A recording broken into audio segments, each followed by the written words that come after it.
Salut mon cher ami, ma chère amie, j'espère que tu portes dans une forme top shape, peu importe où est-ce que tu te situes présentement dans la francophonie mondiale. Perry Mandanici. Aujourd'hui, j'ai goût de te partager le parallèle qui me vient à l'esprit entre la famille, l'équipe et l'organisation, parce qu'on est souvent confronté dans des situations de groupe, soit au travail, soit en famille, soit en équipe de loisirs, de sport, peu importe, on a tôt ou tard à travailler en équipe. Et en équipe, on fait appel à plusieurs individus et chaque individu doit s'épanouir, s'exprimer pleinement et contribuer au groupe d'une façon optimale. Et pourquoi souvent ça arrive qu'on retrouve des situations où un groupe ne performe pas autant qu'il ne pourrait? Puis quand je dis performance, c'est dans le bon sens noble du terme, dans le sens positif, de donner le maximum, d'avoir du plaisir, se donner pleinement. Pourquoi que ça n'arrive pas?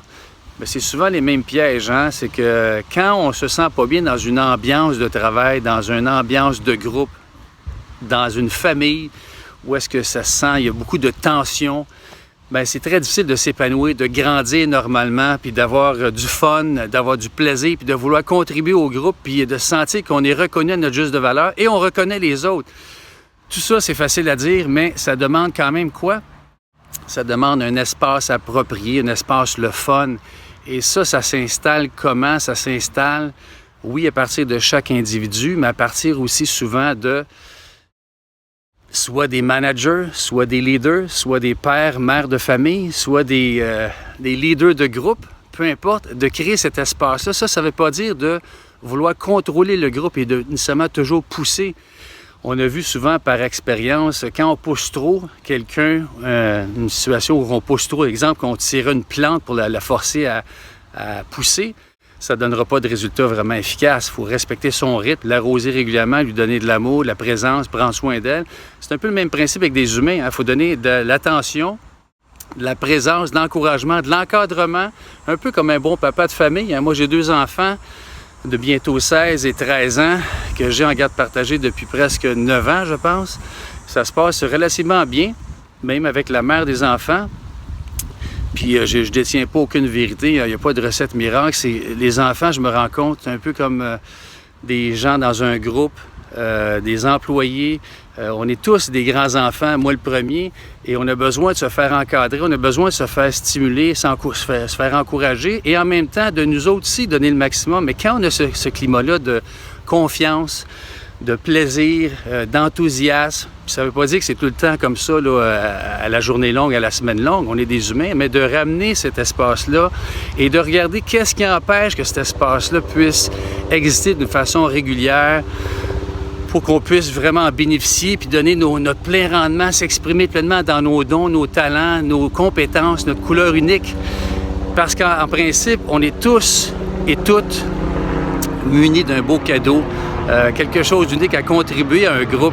Mais pourquoi qu'on ne le fait pas? Mais parce que souvent, il y a des circonstances, on sent trop de tension, on sent trop plein. Et c'est important d'évacuer de temps en temps, sentir qu'on a l'espace d'écoute, on a l'espace pour pouvoir juste évacuer un peu ce qui est dans le chemin pour reprendre notre plein potentiel, reprendre contact avec notre valeur pour qu'on puisse continuer à avoir du plaisir. Et ça, je pense que c'est un muscle important à développer qui, en passant, moi, je rentre tranquillement dans des entreprises puis c'est vraiment quelque chose que je veux contribuer, je veux parler vraiment parce que c'est ce que je crois profondément. Si je reviens à l'exemple de mes enfants, bien mes enfants sont pas parfaits, je suis pas parfait, mais on a des conversations, puis je regarde des fois quand un de mes enfants grogne puis il file pas, bien autant que possible, je vais essayer de le faire parler puis comprendre qu'est-ce qu'il y a dans le chemin pour reprendre après ça tout de suite contact avec sa confiance, qu'il puisse grandir, s'épanouir dans son champ d'expertise, ses passions. Mes enfants aiment beaucoup le sport. Hein? Mon gars, c'est le soccer. Ma fille, c'est la gymnastique. Et à l'école, ils réussissent relativement bien. On a des conversations. Ça n'a pas tout le temps été facile. Hein? Je pense à... je ne veux pas entrer dans les détails parce qu'elle n'aime pas toujours ça. Je parle de ça, ma fille. Mais ça n'a pas tout le temps été facile. Maintenant, ça va bien parce qu'il y a eu de l'encadrement, il y a eu de la régularité, il y a eu de... Je prends toujours l'exemple des plantes, il faut les arroser régulièrement. Bien, les enfants, c'est pareil, puis nos employés, puis les équipes, puis les cadres, les directeurs, on est tous des humains, puis on a besoin d'amour, de présence, on a besoin de compréhension, de compassion, d'encouragement, de bienveillance. Et ça, c'est des qualités qui, potentiellement, on les possède tous. C'est juste que par notre éducation, par le conditionnement, par toutes sortes de faux prétextes, en cours de route, on a oublié ces notions vraiment importantes d'humain qu'il faut vraiment instaurer dans tout concept de groupe, de famille, d'organisation. Alors, c'est la réflexion que j'avais aujourd'hui qui m'appelle vraiment beaucoup et que je vais continuer à partager régulièrement. La notion vraiment de confiance, de plaisir, d'enthousiasme qu'on peut créer, l'espace qu'on peut créer en tant que leader, dans le bon sens du mot, d'un groupe, d'une famille, d'une organisation. Alors, si ça t'interpelle, j'aimerais que tu laisses tes commentaires au bas, puis on pourra continuer la conversation. Puis je te souhaite une belle fin de journée, profite du soleil, je te dis à bientôt. Merci, bye bye.